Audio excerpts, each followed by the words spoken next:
Welcome to Aiken This Week. I'm Emory Langston.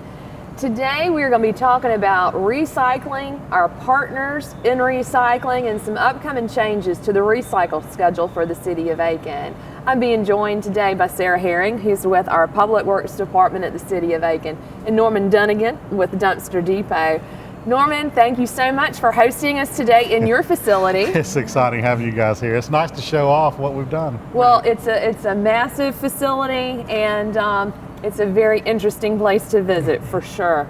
So I know that both of you are very passionate about recycling efforts, getting education out about recycling and what the city and Dumpster Depot do together.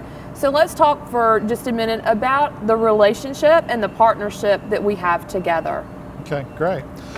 Well, I think our partnership started mainly just by trying to cooperate with each other when we weren't doing recycling. But as we started to recycle, we were hitting some conferences together, and of course that's where I saw that she had the same passion that I had. And I think that's something that's important for everyone to know, is that not only are we here doing the work each and every day, but every opportunity we get, we're at any conference we can find to make sure that we know any upcoming and new changes that are coming with recycling. And it's important to know that recycling 10 years ago is very different than recycling today. 10 years ago, it was extremely cumbersome. You had to separate each item into a separate bin. If you threw away a plastic bottle, you had to take off the cap. If you had wrapping paper, you needed to take off the tape. All those things have gone away. We've become much more accepting of the way the material comes in so that we can try to increase recycle rates, because in the end, what we're trying to do is get many more percentage points of material that get recycled than go to the landfill. Yeah, and from the city's standpoint, we've been recycling for 25 years now, and the whole process was just kind of dormant and everything. And then meeting Norman and seeing how passionate he is and how knowledgeable he is, it didn't take long to figure out my best move was to partner up with this guy. Sure. And he and I had a lot of conversations of how to improve things, how to make it better, how to be more innovative, how to bring Aiken to the top. And he is very passionate about that as well, and has made a large investment for the city to be able to be better. It's important to know that we did make a large investment to work with the city, but our ultimate goal was just to better serve all of our customers. And we look at you as a customer, but also we've got all of these commercial industrial customers that needed the same technology. So the partnership with working with the City of Aiken has allowed us to better serve our customers. We're providing for mid and small size businesses what normally is only available for extremely large cities or really large companies. So we're very proud of the efforts that we've made. What I love is following up with the legacy of the City of Aiken. The City of Aiken was the first in the state to start recycling. It only seems right that we continue that effort with making the investment for the sortation line and always seeing increased recycle rates throughout the city. I believe that knowing that Sarah is working on the city side and we have me working on the private side, I think that the city is in great hands. I couldn't agree more, and it's such a win-win situation. And talking to you both, and knowing your passion, and Norm, knowing the innovation that y'all are doing and bringing that and having that partnership, it's just a real win-win situation for the city. I think so. I agree. Well, you were talking about the recyclables itself, so let's kind of drill down on that just for a second. What is a recyclable? Go ahead. Okay. Well, it's defined in a lot of terms. One thing I think is important to understand is just because something is recyclable doesn't mean that it makes sense for a material recovery facility. What we're trying to do is, again, we're looking at 100% of the waste that's created in the City of Aiken. All right, out of that, what are the easy things to pull out that makes the largest difference? So earlier in our conversations, we talked about that plastic cutlery ware is recyclable. It's made of plastic. But in the scope of things, we could collect every one of them and it's not going to make a difference on landfill airspace. Compare that to a jug, a laundry detergent jug. Right. This is something that has a ton of airspace. It does not compact easily, And we don't want these things in our landfill, but yet we're only collecting about 16% of these things that are being used in the city of Aiken. What would happen if we could move that number to 80%? Where would our landfill lifetime look like? So we're talking about maybe extending the life of our landfill sometimes by 60, 70%. And that is so important to talk about. The whole scope of recycling is big, and it's much bigger than folks think. And you make such great points about, the future and the land use that's currently being taken, and the steps that we're doing and working together, are going to have a huge impact. They have huge impacts now, but also down the road. Right. Before we move, I want to definitely cap on what you just said. Recycling touches people in so many different ways. There are people who believe in environmentalism who do not want to see things discarded incorrectly. But there's a business behind recycling that I think that people really need to understand. A lot of people are not aware that the recycling industry today is larger than the automotive industry in the United States. That's something that opens people's eyes. When you recycle something, you're creating not only jobs here in Aiken by providing 16 jobs on our sort line, but that product gets shipped through our transportation to a mill. The mill takes the material, makes it into a raw material that a manufacturer uses to make something that gets sold retail at the end. So you can bury something which may take 14, 15 people to bury forever, or you can put it back into our economy and put hundreds of people to work in the United States. To me, I don't know of anything more patriotic than to make sure that your waste gets a second round. It has huge impacts. And you touched on this kind of briefly, Norm, where these materials go. Yeah. Well, I tell you, just looking here would be a great example. Obviously, anything made of paper goes to paper mills. It gets made back into either new paper, paper towels, toilet tissue, facial tissue, many different items.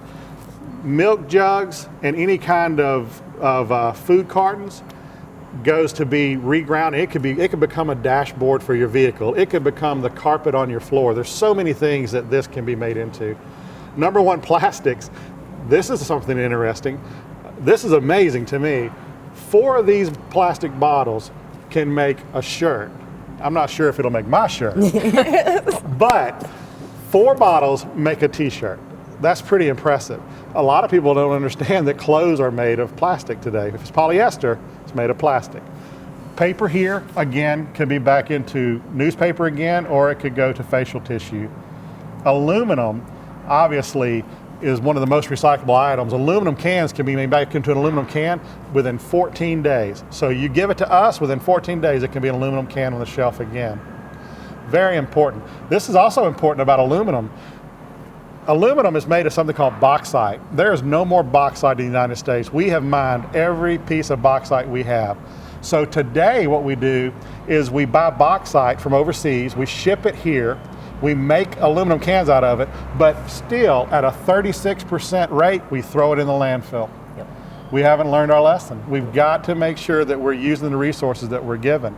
And then of course, down on the left, we've got tin cans. And I know how many tin cans are sold in a grocery store. I work for Frito-Lay, so I've seen a lot of this. We are not collecting near the metal cans that we should be. Right. So if you work at an institution that throws away metal cans, if you're in the prison system and you see where this is coming into the commissary, if you are just at home and you're making a Campbell's soup, make sure that gets washed out and put into your recycling. Right. Let's don't throw away resources that can be used as something else. Right. And I think that is a great explanation to kind of make it real to us. Yeah. Let's go a little bit further and talk about how recycling really affects the environment. Well, I think an interesting fact is, first of all, it needs to be disposed of properly. And when I say properly, it either needs to come to a recycling facility or to a landfill. The last thing we want is this to get into our stormwater system. So definitely no littering. Make sure it goes to the appropriate place. We're going to be good stewards of this material if you give it to us. We're going to make sure that this material gets sent off to the proper place to be made into something new again. It's important to know that this facility, between our efforts with the city and our efforts with all of our private customers, we collect enough material every week to fill the James Brown Arena. Now, take a visual of that and think of that not going to your landfill each and every week, and then think, we're probably one of the smallest waste companies in the area. So if we're doing this, what does it look like if someone else is not doing this? So I think that it's important to make sure you support companies who support your beliefs. Very good. Very good. Okay. Sarah, a lot of changes are coming to Yes, the ma'am. City of Aiken with scheduling, the carts, the Yes. recycling. So tell us why the decision was made, why the changes are coming that our citizens are going to be dealing with in the new year. Well, the reason for the changes is actually kind of multifaceted. First of all, we had a huge change last year in the fact that we lost inmates. Our inmate labor, you know, you're talking about an individual that cost us $10 a day, has to be replaced with a man that's $10 an hour. And that's expensive, especially when you're talking about 6 of them. Mm-hmm. So we started thinking, okay, how do we adjust and not break the bank, basically? And so council had actually asked us a couple of years ago to look at every other week recycling, and we thought, you know, it makes sense. We can reduce to 1 truck, which reduces the amount of people we need. Mm-hmm. And it's like, okay, well, let's not jump the gun. Let's make sure that this makes sense. So we actually went out and looked, and we found that most often the recycling cart was only half full anyway, or you talk to my drivers and you find that most of them automatically are already doing this and only putting it out every other week. Mm-hmm. So it was either, hey, let's embrace this and move forward, or have to go up on the rate, which, you know, the citizens of Aiken have been seeing a lot of rate increases, not just from the city, but from everywhere, and that's the last thing we want to do. So we're going for it. Very good. Now, what do we want to see in the bins as a recyclable? And give us some examples of what we don't want to see. Because this is very interesting. Y'all, you both have educated me on things that I thought would be very recyclable that actually cannot be used. Right. Yeah, I mean, it's wonderful that we have this here behind us again. Norman kind of already touched through some of this with us, but your plastics, everybody gets hung up in the 1s and 2s. Throw all that out. Ignore that. What we want are jars, jugs, and bottles. If it fits into that category, put it in your recycling cart. Mm-hmm. And, you know, the days of you got to take the cap off and that's a pain. No, that's gone. You don't have to do that anymore. So those are the plastic items we want. We don't want your plastic cutlery. We don't want the solo cups. We don't want your bags, the Ziploc bags, or your, you know, any of your food. Yes, it's plastic, but it's not recycled here. Yeah, and 2 things that are troublesome in a material recovery facility are the single-use plastic bags that you may get when you go to the grocery store. We would love for you to either bring your own bag or ask for paper. That's first of all going to reduce the amount of plastic, which is, by the way, that's part of recycling, is reducing the amount that you use. Exactly. And a paper bag can come right through our facility, be baled with our cardboard, and made into something new again. Or bring your own bag, which again reduces the use of both of those items. So we'd love to see people move more towards that. Something though that is troublesome to the health of our employees are people think that syringes from needles are recyclable. So if you have diabetes and you're taking a daily insulin shot, make sure that gets put into a plastic bottle, a 2-liter bottle, a cap on it, and put into the trash. Don't send that into your material recovery facility. Our employees are getting stuck with the needles as it comes down the line. Yeah. And there's really not a lot of risk, but you can understand the concern of the employee that gets poked by a needle. They don't know whose needle that was. They don't know why the needle was used. So we're having to send those people to the hospital to get continuous treatment because they got to be seen once a month to be tested to make sure they're not picked up anything that could be contagious. Right. So please try to keep those out of the recycle bin for sure. No doubt. So jars, jugs, and bottles. Is all your plastics we want at this point. And of course your aluminum cans. You know, people hear metals. What we want are your aluminum cans and your steel or tin cans. That's what we want in the recycling. Don't want your radiator. Don't want any of that stuff. I mean, the city can deal with it for you if that need be, but we don't want it in your recycling cart to be sent over here. We have ways to deal with it otherwise, but you know, we don't need that kind of bulk stuff in there. And don't think that this is damaging our recycling program by not having us accept radiators, by not having us accept things that are not mentioned here today. Remember, what we're trying to do is we're trying to affect the percentages. The radiator could be 0.1% of all recyclables, and you may have a bad impression of recycling because it's not made, but yet you're missing the opportunity to recycle the 40 or 50% of material that gets used every day by households that could easily be recycled and kept out of our landfill. Right. And folks can find a list of some items that we want to see in the recycling bin on our website at the City of Aiken SC.gov. Correct. Now, Sarah, how are folks going to be notified about the schedule change? Okay, we're going to be doing a lot of different things. For one thing, it's already up on the website in order to notify people. Next week, me and my crew are going to be hitting the ground running. We're actually going to put stickers on your recycling card. If you have a recycling card out there, you're going to get a sticker that's either red or blue, and that's going to tell you which week you're in. We are also hand delivering to every household a calendar that will show which week is which on the thing, and a list of what is and what isn't recyclable. So we're trying to really outreach to the community. This is when you're going to be recycling, and this is how to do it properly. Sure. And if you're out there and you have ADD like I do, with new technology, set a reminder in your phone. If you know you're the first and third week, set a reminder on that day to make sure your recycling goes out. Don't rely on your memory. It's not going to help you. But on the bins, they're going to have labels that are going to tell you. And then use the technology we have to make sure that they make it out each and every time you need to recycle, so your bin's empty and ready to be refilled again for the next time. Yes. All right, let's say that we have a very large family or a person who is very conscious of their recycle efforts, and they are scared that the bin that they currently have is not going to hold enough for the 2-week time period. How is that going to be dealt with? Okay, the way we're going to deal with the concern of not having enough space. Right now we're telling everybody, wait, and when we get this thing going, I personally am going to be out there following this truck around and looking to see who has overflow, who has more than they can contain. And the first thing I'm going to do is look at it. I'm going to dig through your recycling, and I'm going to say, hey, they are spot on, they're recycling what needs to be.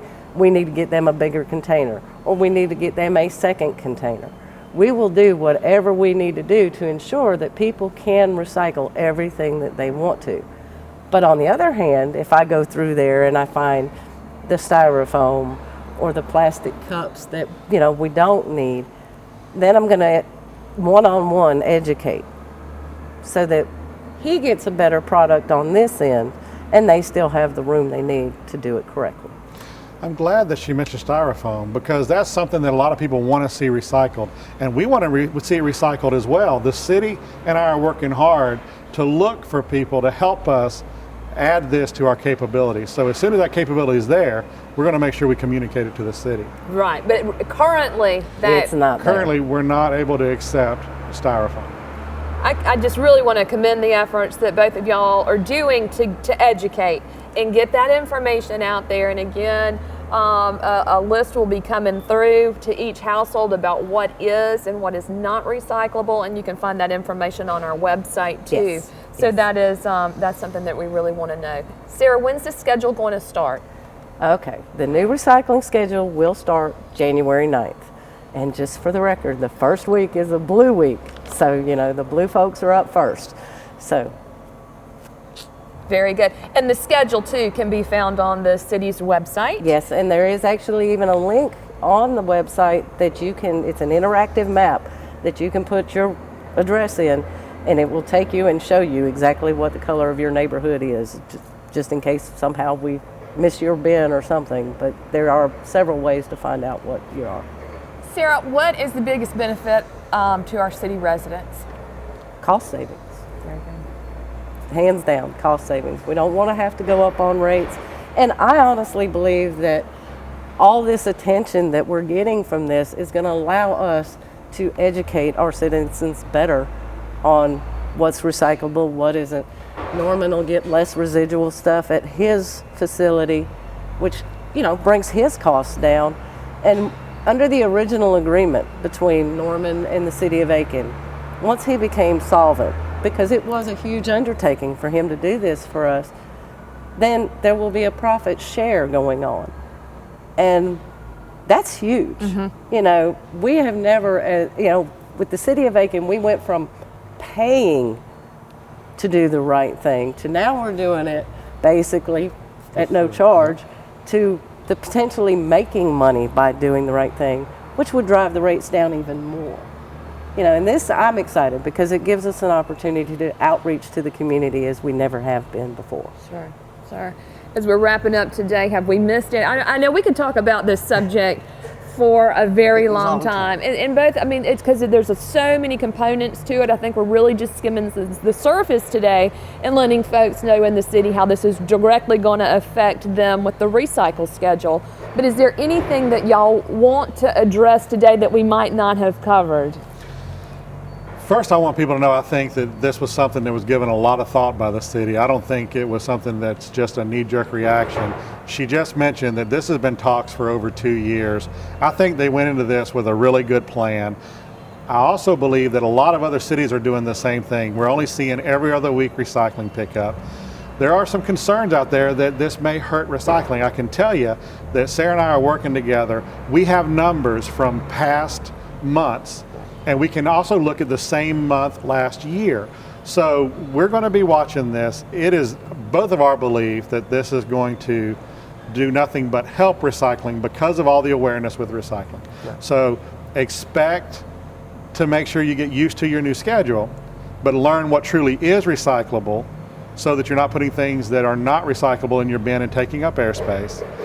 But also, I still would like to challenge you to make sure that as you're using your materials to make dinner every night, or you're enjoying the plastic bottles of soda in your car, make sure those don't just go into the easy trash bins. Right.